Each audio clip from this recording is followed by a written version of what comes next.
하나님의 말씀 사무엘상 24장 1절부터 10절까지의 말씀입니다. 사무엘상 24장 1절부터 10절까지의 말씀을 교독하도록 하겠습니다. 사울이 블레셋 사람을 쫓다가 돌아오매 어떤 사람이 그에게 말하여 이르되 보소서 다윗이 엔게디 광야에 있더이다 하니, 사울이 온 이스라엘에서 택한 사람 3,000명을 거느리고 다윗과 그의 사람들을 찾으러 들염소 바위로 걸세. 길가 양의 우리에 이른즉 굴이 있는지라. 사울이 뒤를 보러 들어가니라. 다윗과 그의 사람들이 그 굴 깊은 곳에 있더니 다윗이 사람들이 이르되 보소서 여호와께서 당신에게 이르시기를 내가 원수를 내 손에 넘기리니 내 생각에 좋은 대로 그에게 행하라 하시더니 이것이 그 날이니이다 하니 다윗이 일어나서 사울의 겉옷자락을 가만히 베니라. 그리한 후에 사울의 옷자락 뱀으로 말미암아 다윗의 마음이 찔려 자기 사람들에게 이르되 내가 손을 들어 여호와의 기름 부음을 받은 내 주를 치는 것은 여호와께서 금하시는 것이니 그는 여호와의 기름 부음을 받은 자가 됨이니라 하고, 다윗이 이 말로 자기 사람들을 금하여 사울을 해하지 못하게 하니라. 사울이 일어나 굴에서 나가 자기 길을 가니라. 그 후에 다윗도 일어나 굴에서 나가 사울의 뒤에서 외쳐 이르되 내 주 왕이여 하매 사울이 돌아보는지라 다윗이 땅에 엎드려 절하고, 다윗이 사울에게 이르되 보소서 다윗이 왕을 해하려 한다고 하는 사람들의 말을 왕은 어찌하여 들으시나이까? 오늘 여호와께서 굴에서 왕을 내 손에 넘기신 것을 왕이 아셨을 것이니이다. 어떤 사람이 나를 권하여 왕을 죽이라 하였으나 내가 왕을 아껴 말하기를 나는 내 손을 들어 내 주를 해하지 아니하리니 그는 여호와의 기름 부음을 받은 자이기 때문이라 하였나이다. 아멘. 수요 예배 참 잘 오셨습니다. 제가 어릴 적에 제 외모에 대해서 자주 들었던 말들이 있습니다. 첫 번째는 착하게 생겼다라는 말이고, 두 번째는 공부 잘하게 생겼다라는 그 말이었습니다. 여러분들이 뭐 공감하실지는 잘 모르겠지만 어릴 적에는 좀 그랬던 것 같기도 합니다. 그런데 사실 제가 어릴 적에 공부를 그렇게 잘하는 편은 아니었습니다. 뭐 전체적인 점수를 따졌을 때 잘하는 편은 아니었습니다. 잘하는 과목은 잘하고 못하는 과목은 굉장히 못하는 그런 편이었습니다. 제가 잘하는 과목 중에 한 과목이 바로 역사였습니다. 공부를 하면은 역사 공부를 하고 있으면 국사, 뭐 세계사, 뭐 그에 따라서 한국 지리, 뭐 이런 사회와 문화, 뭐 이런 정치 경제 이런 공부를 하면은 책을 보고 있으면은 교과서를 보고 있으면은 내가 공부를 하고 있다라는 생각이 잘 들지 않았습니다. 왜냐하면은 그 안에는 사람들의 이야기가 있고 어떤 재미있는 어떤 사람들과의 경쟁, 다툼들, 누가 누구와 경쟁해서 이렇게 해서 승리를 거뒀다. 승리를 거둔 이후에는 이렇게 쇠퇴해 갔다라는 이야기들이 참 재미있었던 것 같습니다. 세계 역사를 돌아보면 권력 다툼의 역사라고 해도 과언이 아닙니다. 서로 권력을 잡기 위해서 경쟁하고 때로는 공부하기도 하고 때로는 훈련하기도 하고 또 내가 저 사람을 이기고 말 거야 라면서 어떤 기술을 발견하기도 합니다. 이렇게 세계 역사는 다툼 가운데에 경쟁 가운데에서 발전하기도 하고 때로는 쇠퇴하기도 하며 또 태평성대를 누릴 때가 있었고 또 모두가 고통스러운 암흑의 시대를 지나가기도 했습니다. 사람들은 권력을 잡기 위해서 다툼에서 이겨야 했는데 다툼에서 이기기 위해서 친구들을 부르기 시작했습니다. 또 가족들을 불렀습니다.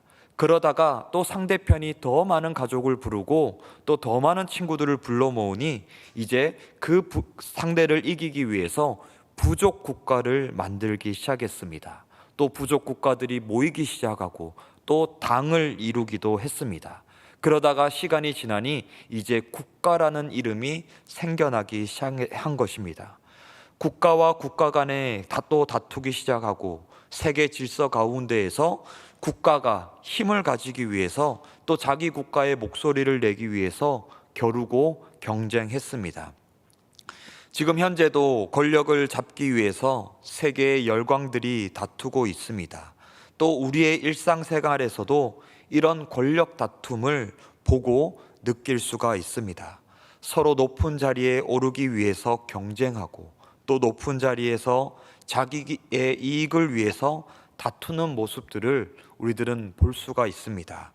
이런 현상이 어떤 민족에만 나타나느냐, 또 어떤 시대에만 국한된 이야기냐라고 물어보면은 또 그렇지도 않습니다. 끊임없이 우리 역사, 인류의 역사 속에 계속해서 반복적으로 나타나는 현상입니다.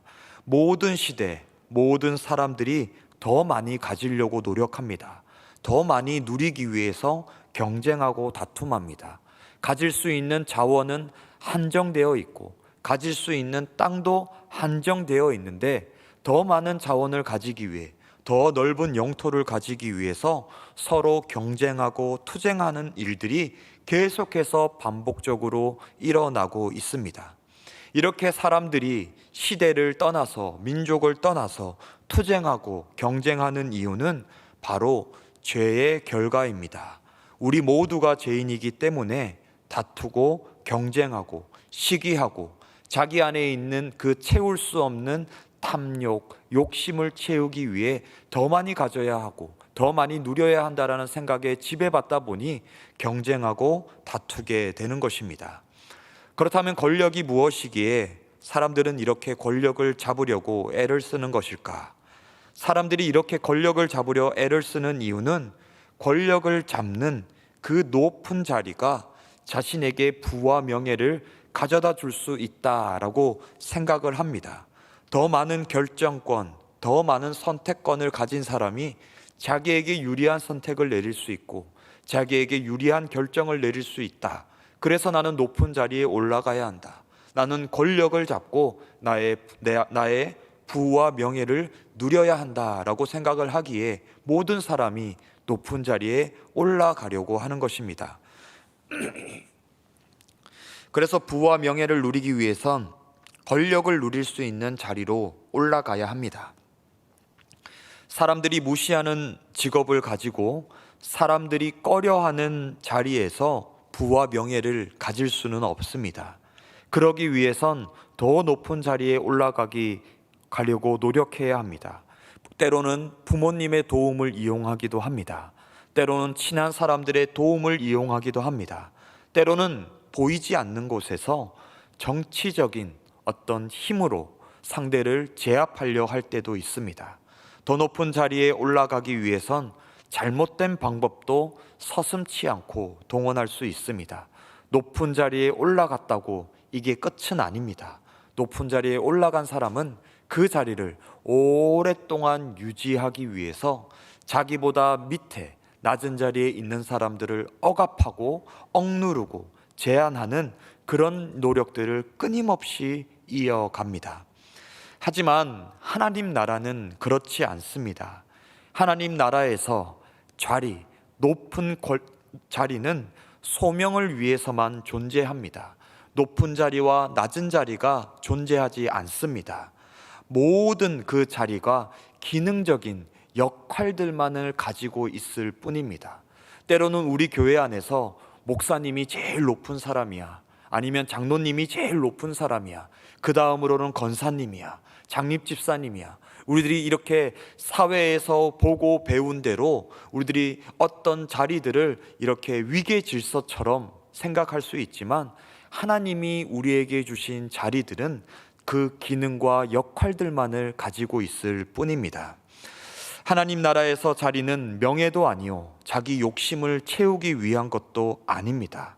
다만 하나님이 맡기신 일을 잘 수행하고 그 역할에 모두가 충실히 하나님이 주신 그 소명들을 그 역할대로 그 자리에 맡겨진 그 소명들을 충실히 감당해 나갈 때에 우리 교회가, 하나님의 나라가 온전히 하나님이 기뻐하시는 그 교회로, 하나님의 나라로 성장해 나갈 수 있는 것입니다. 저는 청년부를 담당하고 있습니다. 청년부에는 대학생들도 있고 직장인들도 있는데, 직장을 다니고 있는 청년들의 이야기를 들어보면은 직장 내에서 알게 모르게 이어지는 그 경쟁에서 힘들어하는 청년들이 있습니다. 모두가 사무실에 있을 때, 같은 그 장소에 있을 때 행복한 것처럼 웃고 있지만 그 뒤에 알 수 없는 다툼과 경쟁들이 있어서 시시때때로 많은 부분에서 스트레스를 받는다라고 이야기를 합니다. 특히 직장 내에서 상사의 애꿎은 미움을 받을 때 가장 힘들어합니다.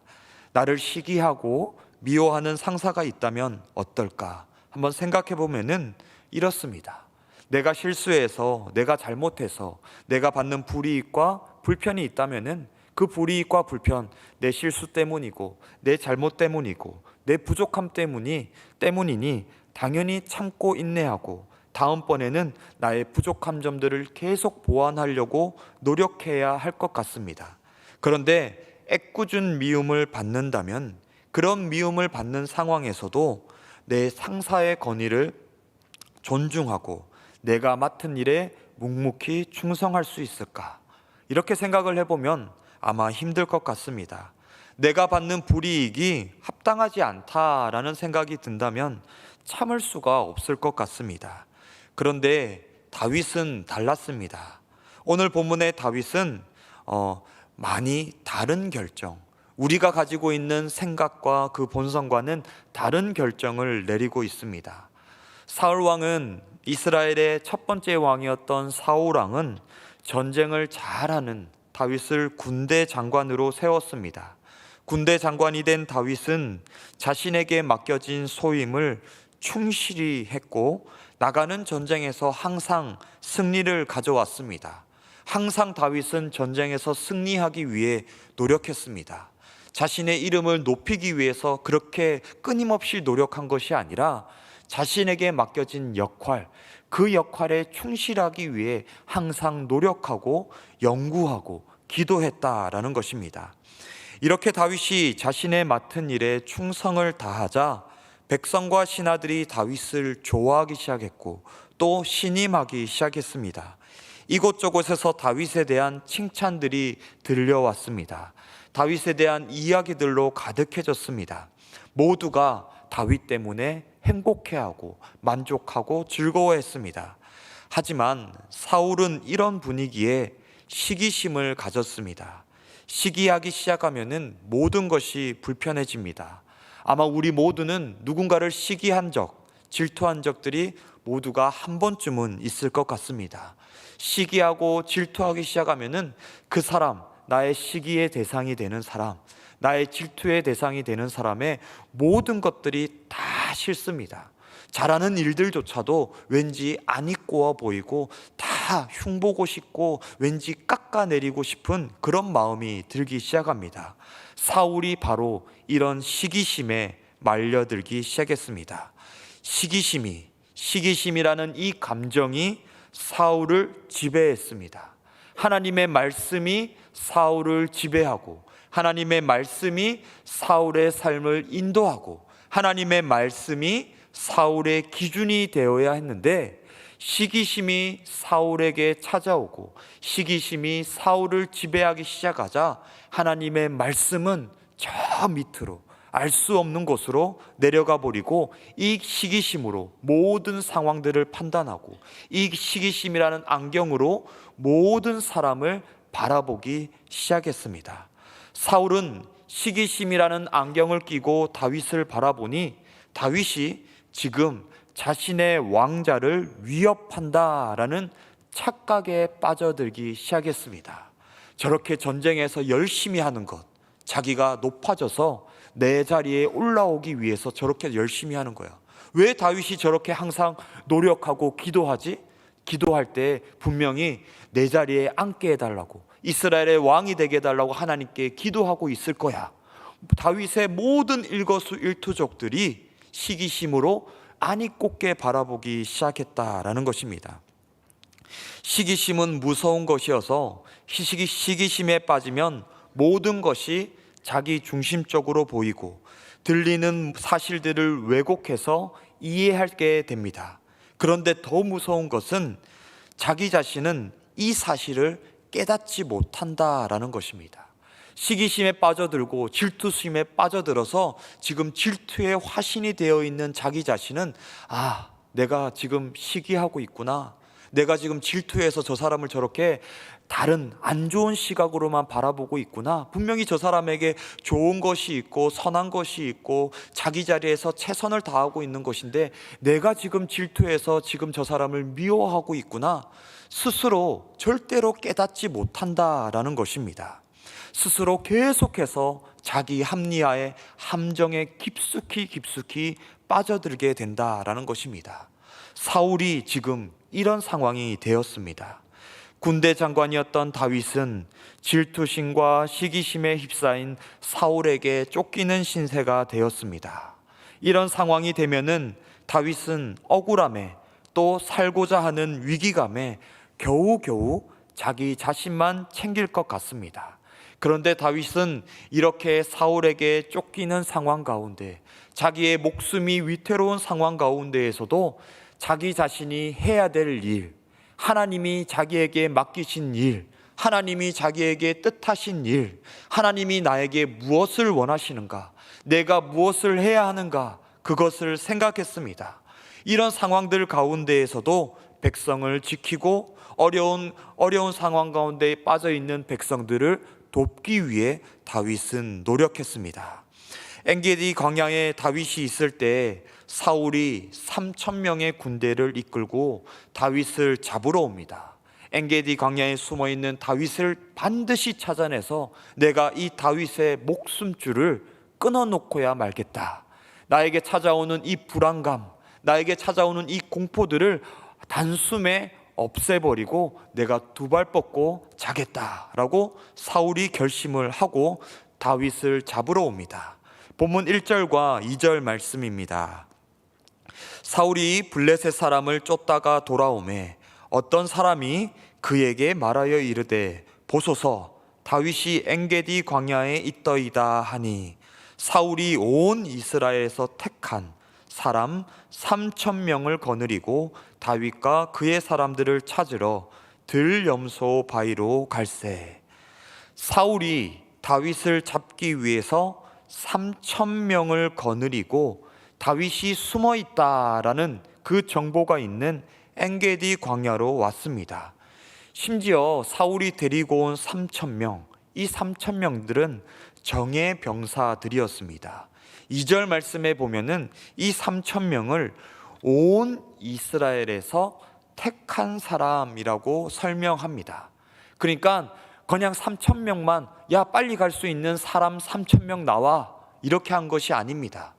그냥 온 이스라엘에서 잘 싸우고 날렵하고 잽싸다라는 사람들을 다 모으고 그 중에서도 가장 뛰어난 3,000명의 특공대와 같은 사람들을 모았다라는 것입니다. 이 부분에서 다윗을 잡고자 하는 사울의 그 다짐이 얼마나 대단한 거였는지, 다윗을 잡아서 그의 목숨을 끊겠다라는 그 사울의 그 결심이 얼마나 대단한 거였는지를 잘 표현해 주고 있습니다. 숫자도 많고 뛰어난 군사들이 다윗을 잡으러 왔습니다. 다윗을 잡고야 말겠다는 사울 왕의 의지가 엿보입니다. 그런데 아무리 의지가 확고하다고 해도 생리 현상을 막을 수는 없습니다. 아무리 내가 진짜 쉬지 않고 내가 꼭 다윗을 잡고야 말겠어 라고 하면은 잠은 참을 수가 있습니다. 먹는 것은 참을 수가 있습니다. 어렵지만 힘들지만 내가 먹지 않고 자지 않고 내가 다윗을 찾으러 다닐 수는 있습니다. 하지만 나에게 찾아오는 어떤 생리 현상은 의지로, 생각으로, 다짐으로, 결심으로 막을 수 있는 것이 아닙니다. 사울에게 생리 현상이 찾아왔고 용변을 보기 위해서 다른 사람이 없는 굴을 찾아 들어갑니다. 본문 3절 말씀입니다. 길가 양의 우리에 이른즉 굴이 있는지라 사울이 뒤를 보러 들어가니라. 다윗과 그의 사람들이 그 굴 깊은 곳에 있더니 사울이 찾아간 굴은 다윗이 숨어 있던 굴이었습니다. 원수는 외나무 다리에서 만난다라는 속담처럼 사울 왕과 다윗이 어두운 굴에서 함께했던 것입니다. 어두운 곳에 들어가면 처음에는 아무것도 볼 수 없는 암흑 같지만 시간이 지나면은 차츰차츰 그 어두움에 우리 눈이 적응을 합니다.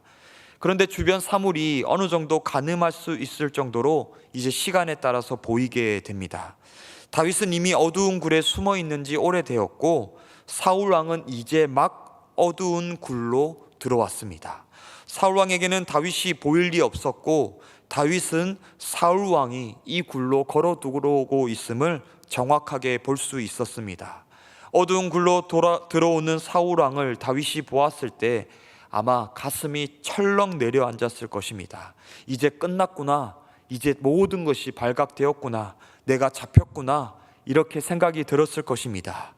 하지만 이내 사울 왕의 의도를 알아차리고 다윗의 공포는 고민으로 바뀌었습니다. 다윗의 위기가 절호의 찬스로 바뀌게 된 것입니다. 다윗 주변에 있던 부하들이 다윗을 보채기 시작합니다. 본문 4절 그리고 5절까지의 말씀입니다. 우리 한 목소리로 읽어보도록 하겠습니다. 다윗의 사람들이 이르되 보소서, 여호와께서 당신에게 이르시기를 내가 원수를 내 손에 넘기시니 내 생각에 좋은 대로 그에게 행하라 하시더니 이것이 그날이니이다 하니 다윗이 일어나서 사울의 겉옷자락을 가만히 베니라. 그리한 후에 사울의 옷자락 뱀으로 말미암아 다윗의 마음이 찔려. 아멘. 사울 왕이 어두운 굴로 걸어 들어오는 모습을 보고 다윗 그리고 그의 부하들은 숨을 죽였습니다. 두려움에 가만히 자신이 차고 있던 칼집에 손을 대고 사울이 공격하면은 언제든지 반응하겠다, 대응하겠다라는 그 기세를 취하고 있었습니다. 숨죽이고 있었고 침을 꼴딱 삼키고 있었습니다. 그런데 갑자기 사울 왕이 엉뚱하게도 그들이 보는 앞에서 용변을 보는 그 모습을 보였습니다. 그 이후에 잠시 잠이 든 사울 왕을 보고 다윗을 부하들이 보채기 시작합니다. 하나님이 당신에게 이런 기회를 주신 것입니다. 하나님이 허락하신 기회이니 절대로 이 기회를 놓치면 안 됩니다. 아마 이런 상황에서 주변에서 또 이런 말을 한다면 그 말이 어떻게 들릴까요? 왕을 죽이는 일이 합리적인 일처럼 보일 것이고 지금 당장 내가 해결해야 한 과제로 여겨지게 될 것입니다. 제가 생각해도 진짜 하나님이 허락하신 기회처럼 보였을 것 같습니다. 심지어 마음만 먹으면 손쉽게 상황을 역전시킬 수 있을 것 같습니다. 내가 왕이 되려는 것, 그것은 아니더라도 지금 자신이 처한 그 위기, 자신이 지금 쫓기는 그 상황은 해결할 수 있을 것 같았습니다. 놓치기 힘든 기회입니다. 놓칠 수 없는 기회입니다. 그런데 다윗의 결정은 달랐습니다. 사울의 겉옷자락을 가만히 베어서 사울에게 경고만 합니다. 자신을 죽이기 위해서 더 이상 나를 쫓지 마라, 더 이상 나를 괴롭히지 마라 정도의 경고만을 사울 왕에게 전달합니다. 그리고 5절 말씀에 보면은 이렇게 하고도 다윗은 자신이 한 행동, 왕의 옷자락을 베었 그 행동만으로도 스스로 힘들어하고 자책합니다. 내가 왕에게 칼을 휘둘러서 겉옷자락을 잠시 베었다. 내가 왕에게 진짜 작지만 어떤 위협을 가했다. 그것만으로도 스스로 자책하고 마음에 힘들어하는 것을 우리가 5절 말씀에 볼 수 있습니다. 다윗은 왜 그랬을까? 자신에게 찾아온 절호의 기회, 자신의 삶을 180도로 바꿀 수 있는 절호의 기회를 맞이하고도 그 기회를 흘려보낸 이유가 무엇일까? 본문 6절 말씀입니다. 자기 사람들에게 이르되 내가 손을 들어 여호와의 기름 부음 받은 내 줄을 치는 것은 여호와께서 금하는 것이니 그는 여호와의 기름 부음을 받은 자가 됨이니라 하고, 사울 왕을 죽일 수 있었고 자신의 삶의 위기를 바꿀 수 있었지만 그렇게 하지 않은 이유는 하나님 때문이라 말하고 있습니다. 물론 현재 자신의 삶이 힘들었고 괴로웠고 당장이라도 피하고 싶었지만 사울 왕을 죽이는 것이 하나님이 금하시는 일이기 때문에 다윗은 그렇게 할 수 없었다라고 이야기합니다. 사울 왕이 좋아서가 아닙니다. 지금 자신에게 다른 마땅한 대안이 있어서도 아닙니다. 하지만 오직 하나님이 금하신 일이기 때문에, 하나님이 기름 부으시고 세우신 왕을 사람의 뜻으로, 사람의 생각으로, 사람이 그 원하는 것으로 그 왕을 죽이는 일이 하나님이 원하지 않는 일이기 때문에 그렇게 하지 않을 것이다 라고 이야기합니다. 다윗은 힘들고 어려운 절체절명의 순간에도 진짜 지켜야 할 것이 무엇인가, 가장 중요한 것이 무엇인지 알고 있었고 놓치지 않았고 실수하지 않았습니다. 위기의 순간이 되면은, 어려운 시기가 되면은 현명한 판단을 하기가 힘듭니다. 이성보다 감정이 우선이 되고 진리보다 자신의 안위가 우선이 될 수 있기 때문입니다. 어려운 순간이 되면은, 위기의 순간이 되면은 아는 것들 다 잊혀지게 되고 우리 안에 있던 그 본성이 튀어나올 가능성이 높아지게 됩니다. 누구나 자신에게 유리한 선택, 어리석은 선택이라도 우리들이 차분할 때, 정말 우리들이 이성을 가지고 있을 때는 이거 잘못된 선택이야, 이거 하면 안 돼, 그렇게 할 수 있지만 우리가 위기의 순간에 찾아오게 되면은 그 잘못된 선택이라도 마치 지푸라기라도 잡고 싶은 심정으로 우리들이 잘못된 선택을 할 수 있다라는 것입니다. 군대에 가면은 훈련소를 가게 됩니다. 훈련소에서는 우리들이 생각할 때 어떤 사람을 정말 강인한 육체를 만들 거야, 그리고 총을 쏘는 방법, 수류탄 던지는 방법, 이런 것들을 배우는 곳이 훈련소다, 이렇게 생각할 수가 있습니다. 그런데요, 훈련소는 물론 육체를 강인하게 만드는 것도 할 수가 있습니다. 또 총 쏘는 방법을 배우는 곳이기도 합니다. 수류탄 던지는 것 배우는 곳이기도 합니다. 하지만 진짜 훈련소에서 가장 중요하게 가르치는 것은 무엇이냐면은, 이제 군대에 입소한 훈련병들, 이제 부모님의 사랑과 또 여러 또 좋은 환경 가운데에서 이렇게 오기야 금이야 뭐 이렇게 자라온 그 사람들, 그 장정들, 덩치만 정말 좋은, 힘만 좋은 그런 사람들을 불러가지고 정말 스트레스가 극한으로 치닫는 상황 가운데에 몰아넣는 것이 바로 훈련소의 가장 큰 목적입니다. 어떻게 하면 이 사람들에게 극한의 스트레스를 경험하게 할까? 어떻게 하면 이 사람들에게 공포와 두려움, 진짜 막 참을 수 없는 짜증을 이 사람들에게 줄 수 있을까 고민하는 것이 바로 훈련소입니다. 그래서 막 굴리기도 하고 뭐 이렇게 PT 체조를 시키고 맨 마지막에 뭐 이렇게 맨 마지막 구호는 외치지 마라 라고 해서 맨 마지막 구호를 외쳤으니까 다시 300번을 더 하겠다. 근데 그 수많은 사람들 중에 또 하다 보면은 누군가가 또 마지막에 300 이러면은 다 짜증 섞고 또 스트레스 받는데, 또 그 사람이 계속해서 훈련을 받게끔 만듭니다. 또 교관들이 빨간 모자 쓰고 와서 막 얼굴에다 대고 막 소리를 지릅니다. 뭐 욕과 가까운 그런 고성을 지르면서 계속해서 스트레스를 받게 합니다. 그렇게 하는 이유는 무엇이냐면은 정말 극도의 긴장감, 공포, 스트레스가 정말 막 가득한 그 상황 가운데에서도 명령에 순종하는 법을 가르치기 위함이다라는 것입니다. 다윗은 극한의 순간, 절체절명의 순간에도 자신에게 가장 중요한 것이 무엇인지 놓치지 않았습니다. 공포와 두려움이 몰려오고 공포와 두려움 때문에 심장이 요동을 쳤지만 그 어두움, 그 긴장의 순간, 절체절명의 순간에도 자신의 목숨보다 중요한 것이 무엇인지 절대로 잊어버리지 않았습니다. 다윗이 그 절체절명의 순간에도 붙잡은 것은 바로 하나님의 말씀이었습니다. 하나님의 말씀보다 중요한 것은 없다라고 생각을 했습니다. 사울 왕은 시기심과 질투심, 자신의 감정에 휩싸여 버렸습니다. 그리고 하나님의 말씀을 잃어버렸습니다. 하지만 다윗은 극한의 공포와 두려움이 찾아왔지만 그 감정에, 자신에게 찾아오는 그 두려움에 자신의 결정을 던져버리지 않았습니다. 이게 사울 왕과 다윗의 결정적인 차이입니다.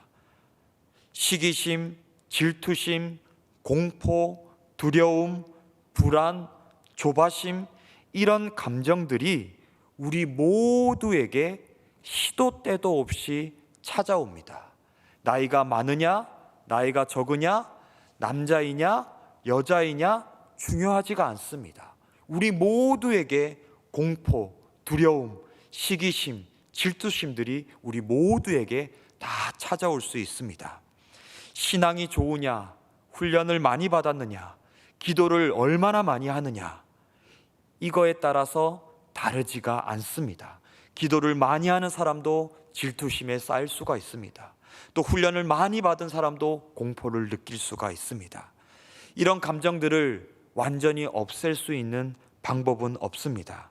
중요한 것은 이런 감정들이 우리에게 찾아올 때 이런 감정들에 우리의 결정을 던져버리지 않는 것이 중요합니다.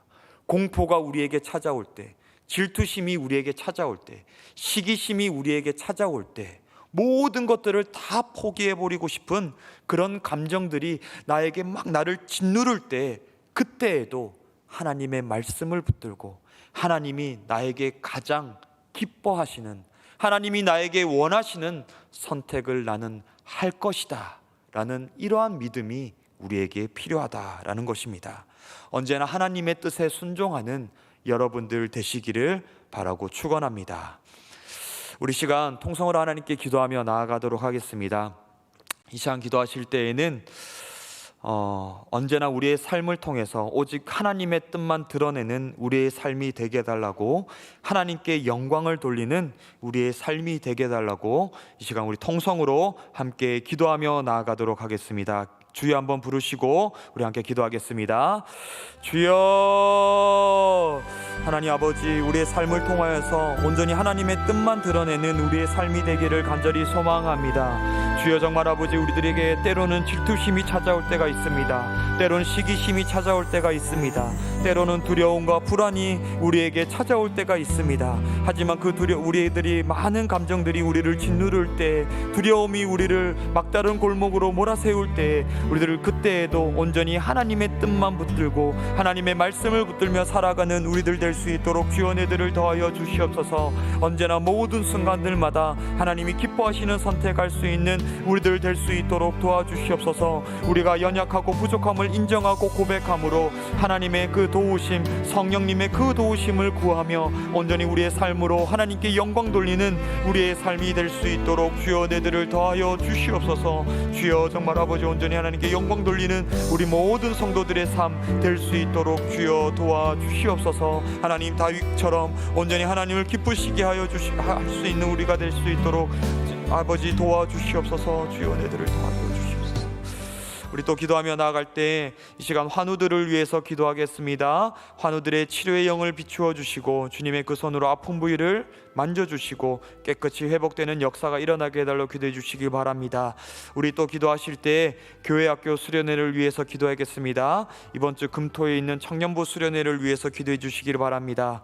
또 준비되고 있는 청소년부 수련회 가운데 또 은혜가 있게 해달라고, 우리 다음 세대들, 우리 자녀들이 하나님을 더 알아가고 또 예수 그리스도를 주로 영접하는 역사들이 이 수련회 가운데 있게 해달라고 이 시간 우리 주여 한번 부르시고 함께 기도하며 나아가겠습니다.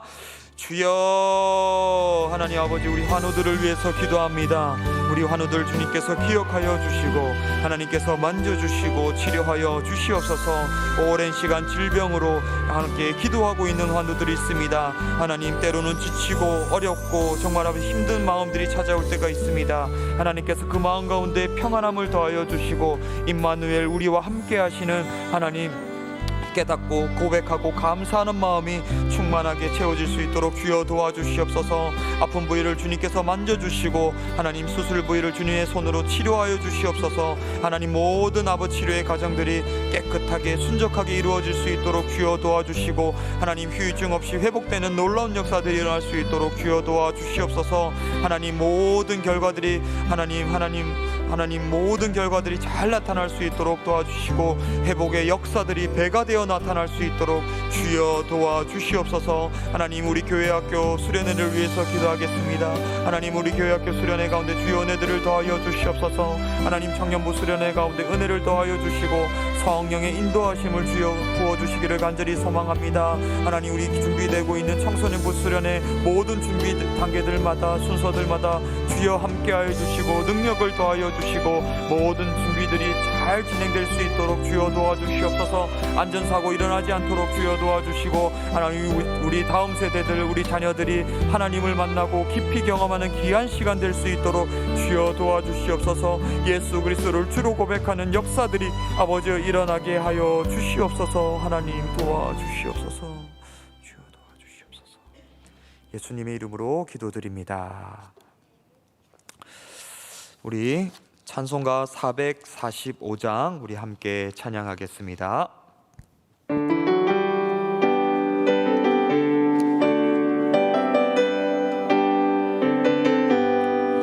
대산을 넘어 홍곡에 가도 빛 가운데로 걸어가며 주께서 항상 지키시기로 약속한 말씀 변치 않네.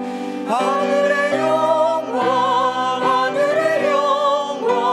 나의 맘속에 참으로 넘쳐 할렐루야를 힘차게 불러 영원의 주를 찬양하리.